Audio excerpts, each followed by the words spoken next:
Hey guys, Rod here, welcome back to the channel. What is going on behind me? Finally, it's only been 3 years in the making, finally getting solar panels up on this roof.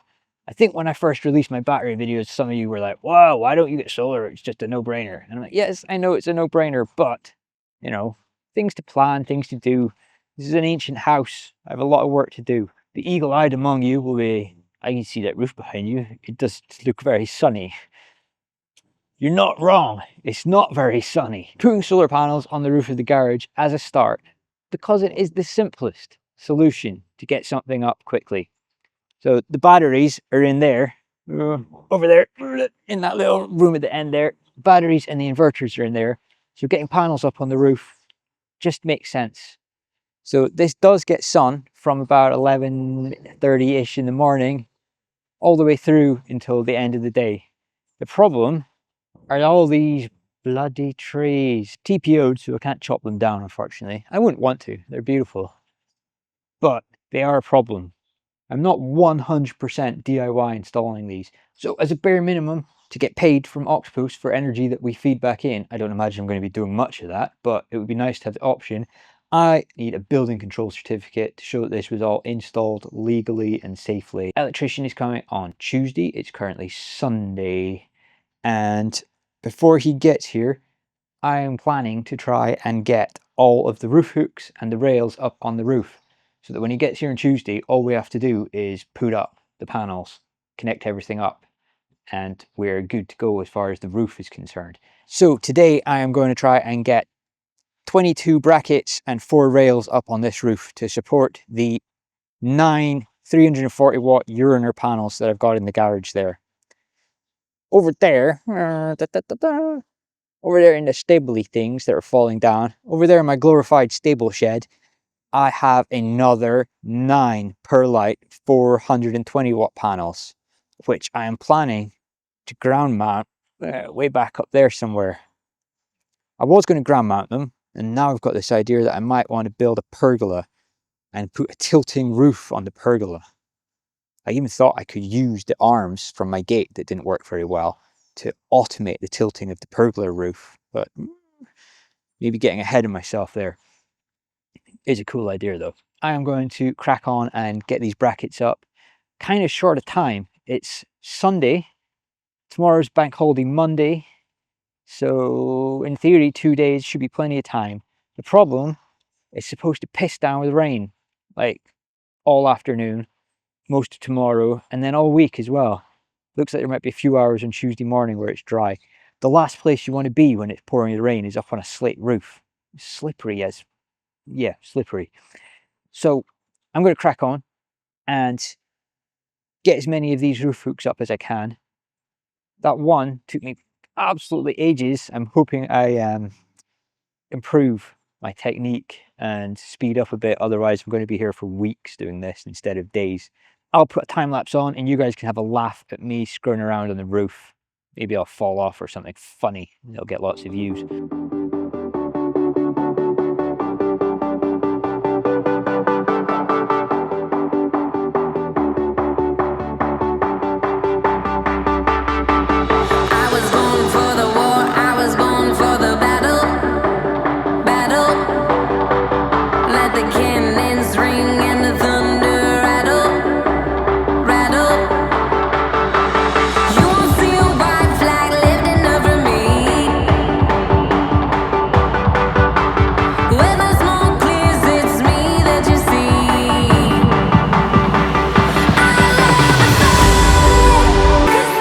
This is proving to be extremely painful. I think the slates are probably reused, repurposed. They have extra holes in them, and then they're nailed in different holes. They overlap in all sorts of weird and mysterious ways. If I had hair, I'd pull it out. I don't know how I'm ever going to get this done on time. I'm sure there's people out there who know what they're doing, who are laughing hysterically at me. I think it's going to be waterproof. Slates are overlapping enough. This flashing kit is huge, so it covers a lot of sins. Yeah, fun times. Still haven't fallen off the roof, so there's that. I love the fire.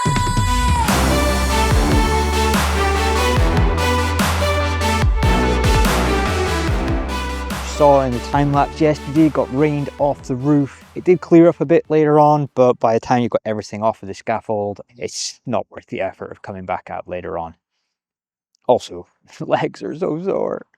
So I got yesterday 6 hooks in. 6 and a bit. That one's not really in up there. Got the tiles out just as the rain started pouring down, so banged a few of the flashings in there to keep the water out. So I'm going to crack on today. It's Monday. Fraser, the electrician, is supposed to be here tomorrow. It looks like it is going to piss buckets from the sky tomorrow, so I'm not sure that's going to happen. We might end up pushing it to Wednesday. Probably some prep work can get done tomorrow, but panels are probably not going up on the roof. Have to try and get as many of these up today as I can. Looks dry for the next few hours this morning, then maybe some showers later, so we'll see how that goes. This works quite well. I've put in 1 row and a rail, so then I can use that rail as a ladder to work off of to get the next row. I still think the top row is going to be a pain in the ass. So I don't have a lot of time today. I'm going to get cracking, see how many of these I can get in before the rain starts pouring down. I'll stick the time lapse on again. Not sure how interesting that is, but yeah, speed it up. I'll speed it up in editing. Might make it more fun. There's a fire inside and I just can't hide it. There's a fire inside and I just can't fight it. Ooh. You know I'm coming for you. There's a feeling inside, let it take it over. Past is in the past, wipe it off my shoulder. You know I'm coming for you. I was born in the river and the river was wild. So just in time for lunch, the rain started pissing down on me, but I did get the second rail up there. So that's 6 brackets in the second row and the rail is up. I don't think it's perfectly level yet, but it looks not too bad. So halfway there. It's already 2:30 on Monday, and the radar map in the sky doesn't look too clever. Might get cracking just now on some other stuff. Get some more prep work done in the garage. Thought I'd just give a quick run through of exactly what I'm planning. So we've got these 9 Uriner 340 watt panels going up on the garage roof. I've got 2 MPPTs. So this one is for the perlite panels. It's a 150/85, and this is a 250/60. In hindsight, I should just have got 2 150/85s. I thought this was a lot more expensive, but it turned out to only be about 20 quid more than this one. I may have accidentally bought another Multiplus too, though. And because there's another Multiplus, well, obviously that needs 4 more batteries. Why not? So at the moment, obviously I'm putting up these brackets and the rail system on the roof, and these 9 panels are going to go up. I'm going to connect those up with 6mm DC cable. It'll come through a vent into the garage here. So each 3 panels will be an individual string. So there will be 3 strings of 3 panels. Those strings will run down into the garage here and into this 3-to-1 PV combiner box from Voltacon. So you got 3 strings, put 3 positives, each one is fused. You can choose what sort of fuse you want. So I've got a 15 amp fuse for each string. So you've got a fuse on each positive, a fuse on each negative, a surge protector, and a main switch that controls the on-off output here. You may have noticed a problem. We have a gland here for the earth. That's for the SPD, surge protector. We've got a large gland here for the output. That's fine. And we've got 4 glands here for the strings. But this is supposed to be a 3-in, 1-out PV combiner box. Should be 3 positives and 3 negatives. We've got the correct fuses, correct connections inside. There's more than enough space here for an extra 2 glands, but there aren't any. So a bit of a clue as to what might be going on here can be found on the box that it came in. It says on it, 2 in, 1 out. So I'm pretty sure what Voltacon have done is they have a standard 2 in 1 out box, and they've added an additional fuse to turn it into a 3 in 1 out, but they've not bothered putting in the additional glands that are required. Now this isn't a huge problem. I've got glands, I can drill a couple of holes and make some glands. The problem is, this isn't what I bought. The worst thing about this, I got in touch with Voltacon. I was like, what is this? Why have you sent me a 3 in 1 out PV combiner box that's only got 4 glands in the bottom? Their initial response was confusing, to say the least. It was, oh, just double up the cables in each gland. So what, 2 cables in each gland? Even if I wished to do such a thing, it's just not feasible to think that 2 6mm DC cables are going to fit in a single gland. That's ridiculous, and it's borderline dangerous. So I replied back to that saying, that doesn't make sense, and even if that was the intention, shouldn't there be 3 glands instead of 4? Their reply to that was, yeah, the box isn't big enough for 6 glands. There's plenty of space and no reason at all that there can't be another 2 glands. So I am going to have to modify this. I've got some glands here. I'm going to have to drill a couple more holes and put another gland in. It's just disappointing that you spend all that money and buy something, and on top of that, you get the shittest customer service imaginable. Eventually, after complaining a whole bunch of times, they were like, oh, well, yeah, we can modify one for you and make you one that is 3 in 1 out. It's like, you advertise this on your website. That's what I bought, and it's not what you sent. The answer should be, oh, really sorry about that. We'll get one in the post to you straight away. But no. So, would not recommend. Voltacon. Avoid.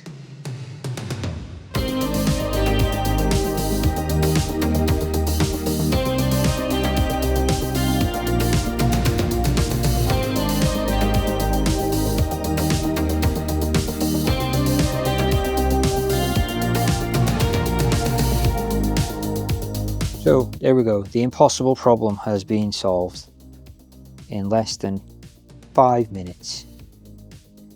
So while it rains, I am going to fall over. No, I'm going to make up this Samson, what are they? Samsung SRK12 equipment rack. So this is what I keep my Pylontech batteries in. There's already 2 in there. I bought a 3rd at the time because the intention was always to add 4 more batteries, because that is the size of system that I had decided I needed. Took my own advice and went for 8. Tried that for a bit, see how it went. Turns out I was right in the first place, and 12 is probably what I need. So the 8 that I've got just now, they are okay in summer. They get you through a full day, and in winter they're not terrible a lot of the time, so charge them up for 4 hours at night. Have found this winter by 11, 10 o'clock, some days even earlier if it's really cold out, the batteries are already empty. So hopefully by adding 4 more, by adding solar on the roof, it's all going to help. In summer, we'll have more chance of being able to run off-grid without any import, and we'll also have more headroom, so more power that's still in the batteries at the end of the day. If there was a power cut or something like that the next day, you've got power left in the batteries to survive and get you through. I was about to say, where are the screws? I'm missing lots of screws, but I found them.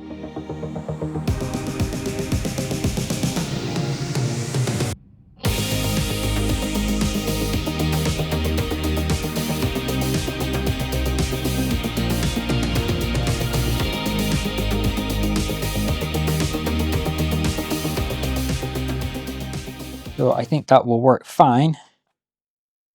It fits, there's enough space still to get in here, access everything else. It's not ideal, it's a little claustrophobic, but it's not the end of the world.